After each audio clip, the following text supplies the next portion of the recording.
solar. May i-deploy. Pero bukas may pinturahan pa. Maraming salamat po sa mga nag-donate kay ex-mayor, former mayor Mansana, at saka yung pong ating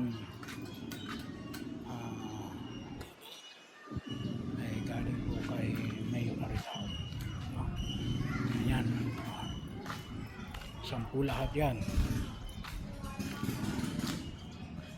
So lalagay natin yan dun sa plaza para maliwanag yung ating plaza paggabi. So abangan. Maraming salamat. Salamat sa Diyos.